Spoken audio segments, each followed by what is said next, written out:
Good morning, Jerry. Morning, Siobhan. Good morning, everybody.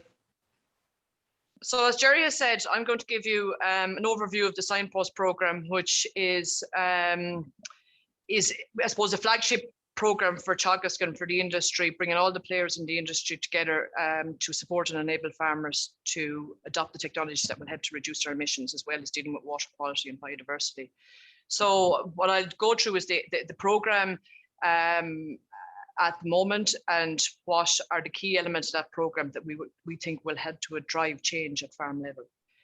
So the Signpost program is a Teagasc-led program, bringing together the whole of industry. When I talk about whole of industry, I'll talk about our collaborators later on a little bit more. But it's bringing all the main players, so milk processors, meat processors, farm organisations, state bodies, media, basically anybody in the sector that has an involvement in this area. And the idea is to support and enable farmers to reduce emissions. So our main focus is on reducing our emissions. The current targets in Ireland for the agricultural sector is to reduce emissions by 22 to 30%. But aside from reducing gaseous emissions, we're also focused on water quality, improving water quality and enhancing biodiversity on farms. One of the mainstays of the programme is the network of 117 Signpost farmers, and I'll talk a little bit more about those later on and the importance of those. So right across the country, we have 117 demonstration farmers who are the early adopters of many of the technologies that will be required to reduce emissions. The guiding principles for this programme are it's a whole of industry alignment, and that's really important to make sure that the messaging in the programme are very well aligned, that we're all singing off the same hymn sheet. And from a Teagasc perspective, it means that we can leverage the capacity of our other partners that are dealing one-to-one with farmers to make sure that we get to all 120,000 farmers in the country, because ultimately that's what we're trying to achieve, is to get engagement from all farmers. And the second piece, the second guiding principle, is that we work on existing initiatives and avoiding duplication. So we have many years of running joint programs or collaborative programs with partners, particularly meat processors, and also particularly milk processors, but also the meat processors. So we have built on those very strong relationships that have been built up over many years, and that we already have existing programs with. So what are the program objectives? So to lead and support transition, to reduce the emissions in line with the national policy, and I've also already given you an indication of what that is for agriculture, 22 to 30%. To ensure that there's no unintended consequences. So what I mean by that is that if we adopt a technology that will reduce emissions, that it won't have a negative impact on either water quality or biodiversity. So there's or economics for that matter. And I'll talk a little bit about the holistic approach that's been taken to this in a few minutes. To promote farm practices and systems that can improve margins. So that's while the main focus is on environmental sustainability in one sense, we also have to make sure that farmers are making an income from agriculture. So they have to be very closely aligned, achieving our environmental targets, but also achieving our economic targets. To build national capability and capacity, and that's really about taking the research development work that's done in our researchers in Teagasc and building the capability and capacity of all the people that support farmers. So whether that be the educators, the milk processors, the meat processors, the sales rep out in the road, the co-op shop personnel, is to build that capability and capacity that they can support farmers to adopt change.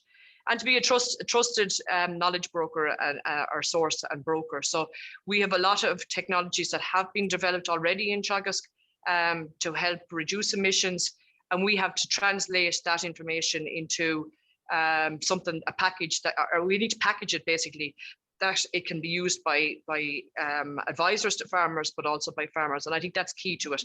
And again, I will come back to that point a little bit later on. There's a very holistic approach being taken to sustainability. Too often, I think, when we talk about sustainability, we think of environmental sustainability.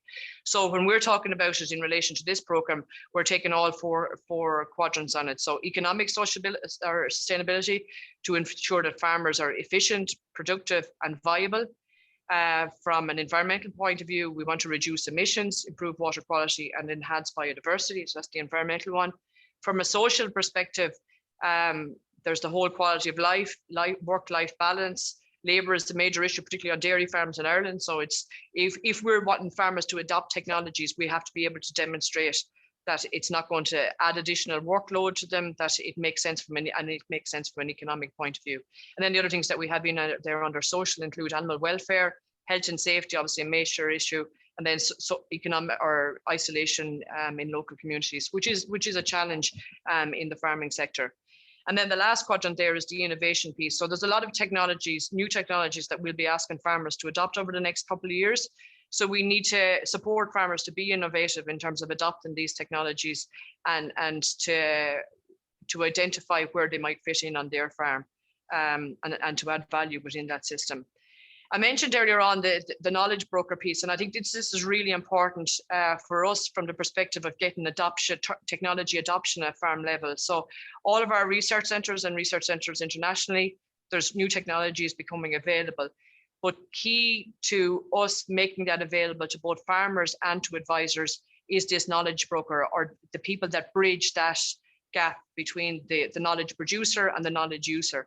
And we're very fortunate in Teagasc that we have a specialist service, which basically is that link between the knowledge broker and the knowledge user. So our specialist service is made up of dairy specialists, dry stock specialists, so beef and sheep specialists, tillage specialists, environmental specialists, which is what I am within the Signpost program. And basically that group of people transfer the information from the research centre and package it into a format that it can be used at farm level. And they use the demonstration farms to demonstrate those technologies. I think too often we miss this important link. The advisors on the ground don't have the time to translate the research findings into something that can be used by them at farm level. And that's why this knowledge broker or the team that links the two is critically important. And there's been a lot of resources put into the specialist team within Teagasc to be that broker, not just to our own farmers or our own advisors and our clients, but also to our partners through the collaborators that we work with. So some of the big technologies, the knowledge producer work that's going on, so there's a lot of environmental work going on, particularly in all our research centres, but particularly in Teagasc Grange, Moorepark and Johnstown Castle. We have the marginal abatement cost curve, which is the suite of technologies that we have right now available to us to help reduce our emissions. And that MAC curve will be adjusted and altered and improved on over the next couple of years as technologies become available. But we need this knowledge broker in the middle, basically to distill down the information from that into a format that farmers and advisors can readily digest. So I think that's an important component to this program to help and encourage farmers to adopt technologies. The second important element here is our industry partners. So we have almost, at the moment, I think we have 56 partners on this program. I think there's 3 or 4 more to join in the next couple of weeks. So we will have up on 60 partners. This is just to give you an idea, the diversity of them. As I said earlier, we have our meat processors, our meat processors. We have some feed companies. We have health food, animal health companies in there.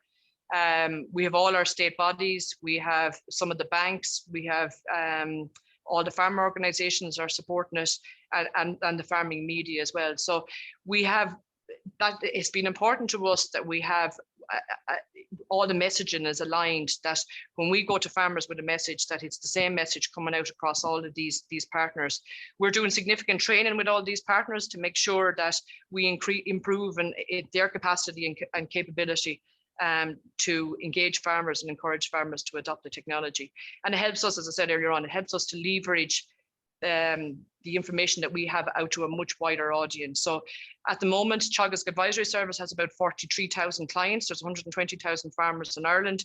So there's 80,000 odd farmers that we're reliant really to a large extent on our partners, engaging with those farmers on a one-to-one basis, but also obviously through our communications channel, our national and local communications on the program.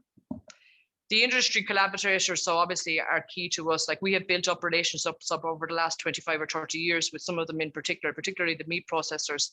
And there's a very strong relationship there. And while each of the different partners has their own goals and objectives engaging with sustainability. What we do in these programs is we bring that back to a common goal or a common objective that we're all aligned along the same engagement with farmers. So it helps to maintain the extension relevance, or the relevance of the program to a wider audience. It ensures that all the participants, so farmers, industry partners, and Teagasc are better equipped to face the future. So, you know, it is a huge program in that sense, in that we have brought into all the partners to support the program. Sorry, now it's gone ahead one. So just to go into a little bit more detail about the program and exactly what is involved in it. So there's 3 main pillars to the program. One is our signpost farmers. So these are our 117 demonstration farmers across the country. The second component is the advisory or the extension piece. So we can get technology adoption on our signpost farms relatively easy because they tend to be the early adopters. They're innovative, they're motivated, they trust research, they'll challenge it, but they trust that research will deliver solutions. But we needed to get that out to a much wider audience, and hence the importance of the extension program in this, or the advisory program. And then the final component is the research component. So I'll go through each of those individually and give you an overview of the main elements of them. So the signpost program, we have 117 signpost farmers, and these are dotted all over the country. All the main enterprises are covered. So as you can see from the list here, we've dairy, beef, sheep, tillage. All of our agriculture college farms are included there as well. We have pig and poultry farms, and we've organic farms, and that's actually, sorry, it's not 3, it's actually 6. And we've tried to locate these across the country to make sure that any farmer within a particular county has access to a signpost farm. And basically these farmers are the inspiration that will adopt the technologies early and will encourage others in their local area to adopt them as well. Demonstration farms have and I suppose from many years of experience, demonstration farms have a major role to play in the application of scientific findings and the spreading of those practices. So it's one thing to generate technologies in a research centre. It's another thing to take them out on farm and see how they work on farm and see what works and what doesn't work.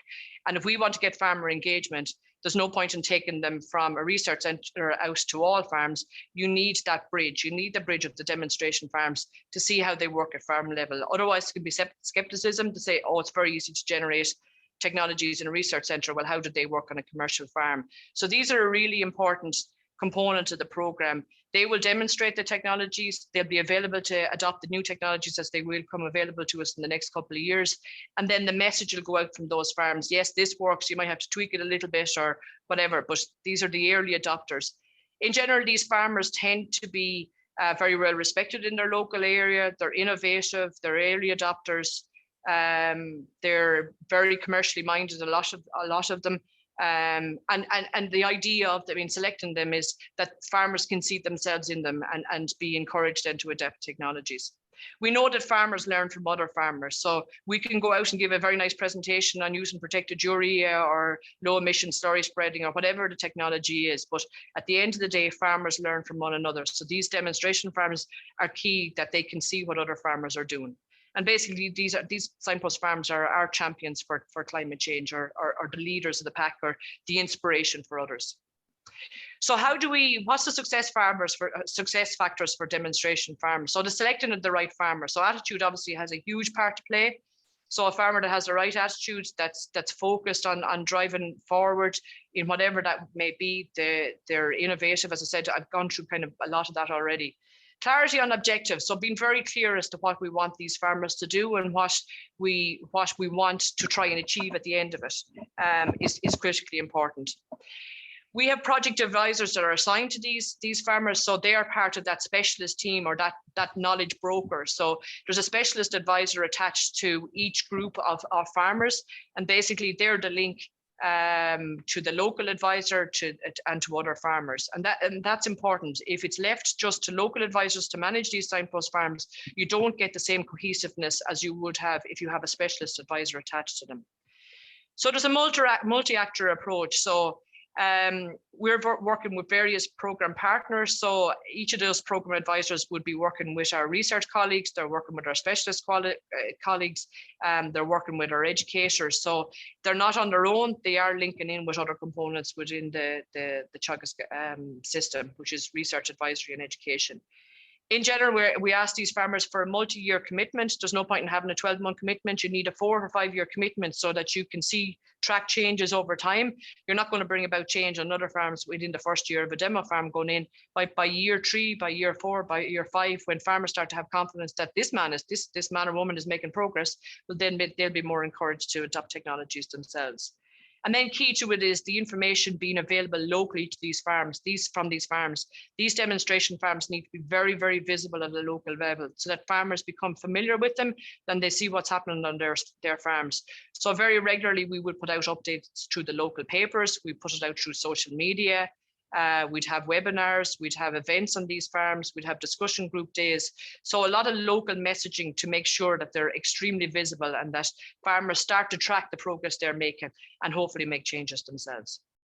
The second component of the program is the knowledge extension or knowledge transfer piece. And it's easy for us, it would be relatively easy for us to get technology adoption on the Signpost farms because they're getting quite an intensive service from this project advisor.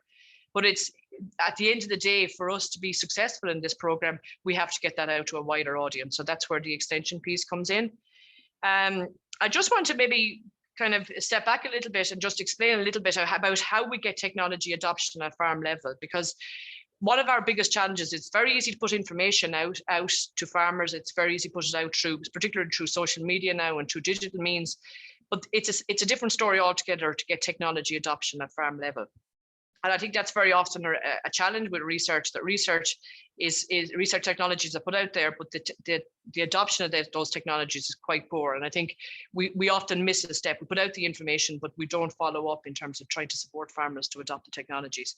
So the levels are the I suppose the stages of technology adoption, the way we see it or the way I see it today. There's many different ways of looking at this, but the way I see it is one is information being available to farmers. So awareness of the technology, and I take protected urea as a simple one because it's one of our key technologies to reduce emission. So farmers become aware of it through the information that we put out through national media or local media. That's step one. The second phase is that the farmer actually begins to understand what that technology is about and what it might do. So they understand that protected urea can be used at any time of the year. They understand it's cheaper than can, so there's a cost benefit in them. They understand that it will reduce emissions as well. So it ticks a lot of boxes. The third step then is the farmer actually becomes motivated to say, yeah, this technology looks good, I understand it, and I think it could be adopted on my farm. They see the Signpost demonstration farmers using it and they're getting on well with it. So at this stage, they're motivated to say, yeah, this is a technology that I potentially can adopt. The step 4 is the implementation. Very often we get to step 3 and it doesn't go beyond that. So they accept it's a good idea. Farmers accept that yeah, I should be adopting this, but getting from there to the point where they're actually adopting the technology, that's where we very often slip up. So from our perspective in Teagasc and in what we're trying to do with the Signpost program is that is the really important step that we need to get to. And that requires the advisory service offering a one-to-one service to farmers, whether that be through consultation in the office or preferably at farm level.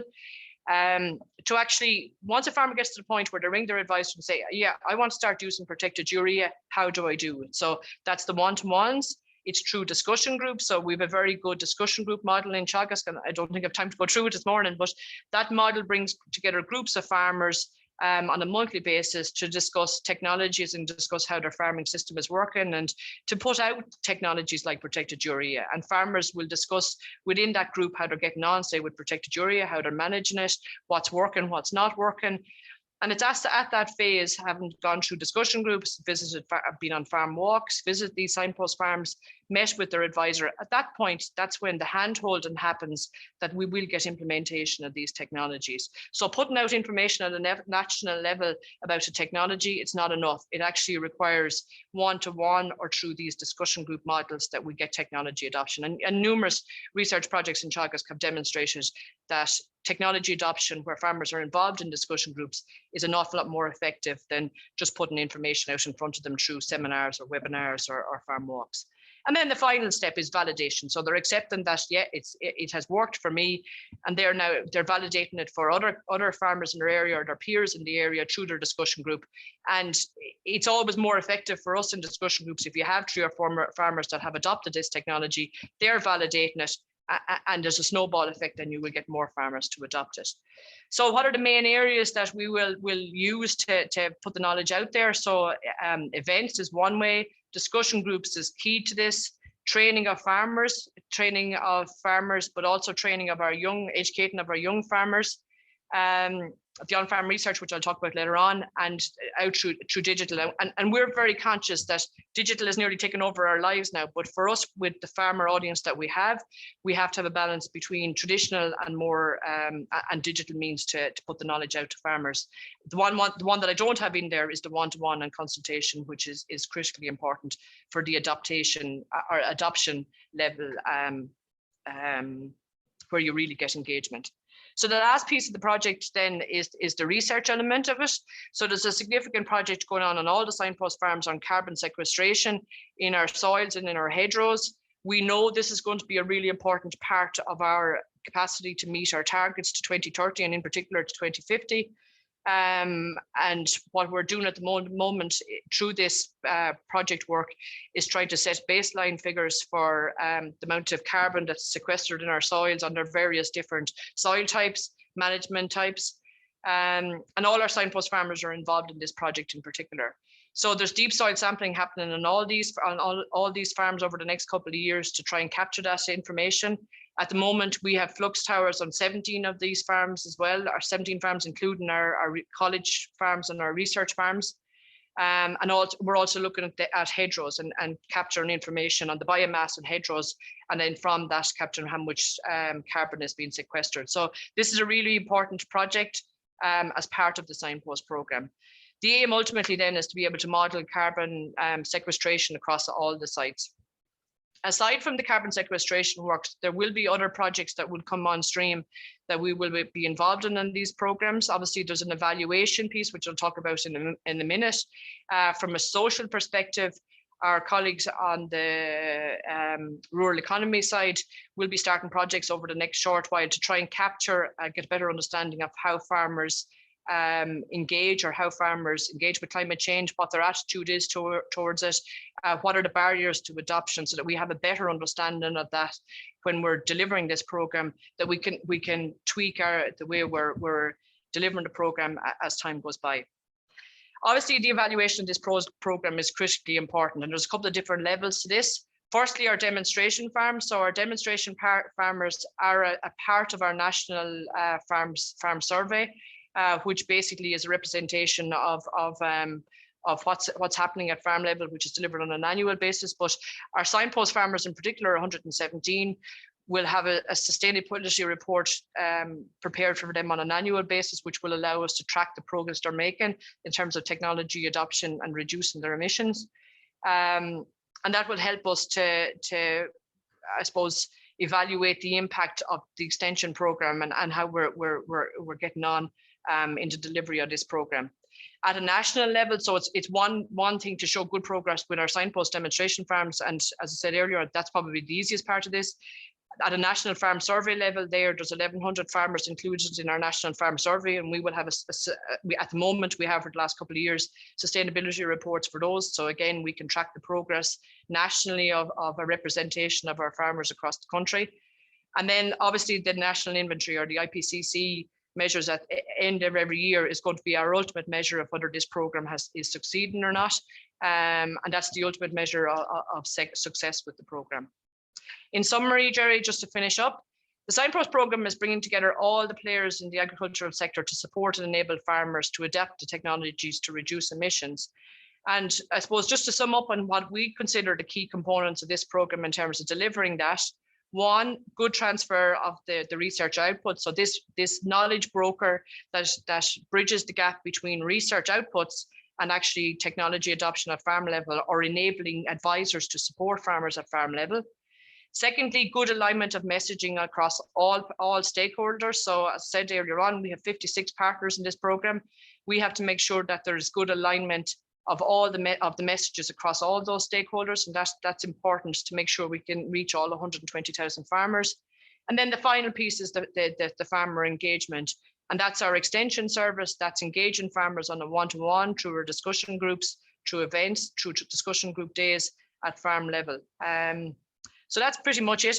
Apologies now, I probably have gone over time a little bit, but that's the Signpost program that's been led by Teagasc at the moment.